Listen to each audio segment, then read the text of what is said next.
The next and last method for factorization is splitting the middle term. Now there are some steps how we split the middle term, right? You cannot just split it like that. The steps I will be discussing by using the examples. So if we let us take the first example only. The first example is x square plus 9x plus 20. Right? Now we have to, what is the middle term over here? The middle term is 9x over here. Now we have to split this 9x such that this whole expression gets factorized. How do we do that? We multiply the first and the last term. What do we get after multiplying first term and the last term? We get 20x square. Now what do we do? That product that we have got, we will be making out the factors of this. Now what will be the factors of 20x square? It will be 2, 10, 2, 5 and 5. Now you have to arrange these factors such that if you add or subtract them, it comes 9x. Now how do we do that? This 2 and 2 can be combined together, it will become 4. 2 into 2 is 4 and 4 into 5. Now just check 4 and 5. If you add 5 and 4, what do you get? 9. And if you multiply 5 and 4, you get 20. That means the factors that we have taken out are correct. But here we require 9x. So what are we supposed to do? We will be taking 4x and 5x common. That way. Right? Now we do 20. Just try and check. Multiply these both. 4x into 5x would be 20x square. That is what was the original product. That means the factors are correct. Now you take out the common terms in first two and last two terms. If we take out x common, we are left with x plus 2 here, right? If we take out x common, we are left with x plus 4 over here, and if we take out 5 common, we are left with x plus 4 over here. Now both the terms have 4 common, x plus 4 as the common factor. So we take x plus 4 as the common factor, we are left with x plus 5. This is the required answer.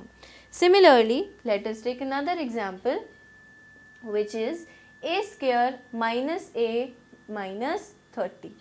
The same step, we will multiply the first term and the last term. That makes a square into 30, a square into minus 30 is equal to minus 30 a square. Now we will take out the factors of 30 such that we get, by adding and subtraction those factors, we should get minus a. Let us try 2, 15, 3, 5, right? Now just convert them into two factors. 3 into 2 is 6 and 5. What is 6 5s are 30, and if you subtract 6 and 5, what will you get? 1. That is to be done, but we have to have a. So what we will take the factors as, we will take minus 6a and plus 5a minus 30. If you multiply them both, what will you get? Minus plus minus 30a square. This was the product, and if you solve them, you will get minus a. That means, why this method is called split the middle term?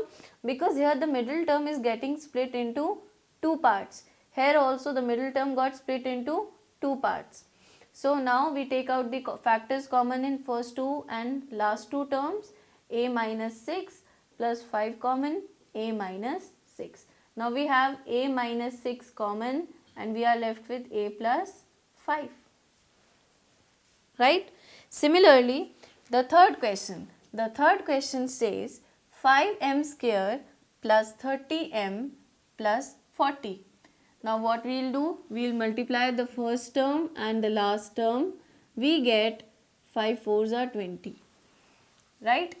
Now we have to take out the factors of 200. When you take out the factors of 200, what will you get? 200, 250, 225 and 5 5s are 25. Now let us arrange it in such a way that we get the factors that we get should be added or subtracted to get the middle term, and if multiplied they give us this product. Now what do we check? This becomes, okay, 2 2s are 4, 2s are 8. If this is 8 and this is 5, 5s are 25. Is it solving? No.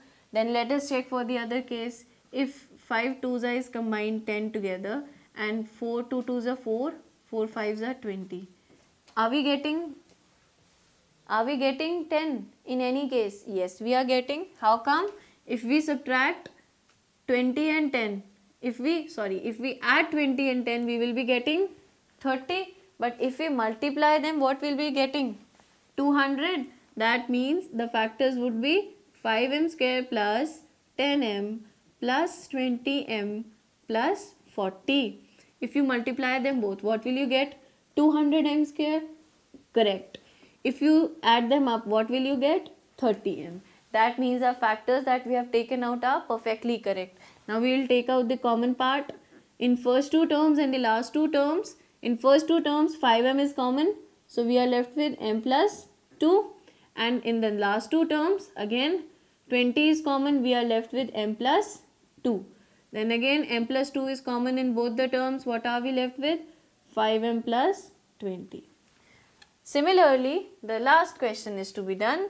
4a square plus 17a plus 15. Now you multiply the first and the last terms. We get 60a square. Right? Now you have to take out the factors of 60 in such a way that you get 17, 2, 30, 2, 15, 3, 5 and 5, 1. Now let us check what can be done. 5 2s are 10 and 3 2s are 6. 10 6 is 60, but it will not help us. So what we will do? 3 into 2 into 2. What is this? 3 into 2 6. 6 2s are 12. If you do 12 plus 5, can we get 17? Yes. And if you multiply 12 and 5, you will get 60. That means the factors would be plus 12a and plus 5a. So we take out the common factors. We get how much? What is common in 4a and 12a? 4a is common. We are left with a plus 3 plus 5 is common. A plus 3. Now we take out a plus 3 common. We are left with 4a plus 5. So if nothing is common further, we leave the answer as it is. This is how we solve the factorization using the splitting the middle term method.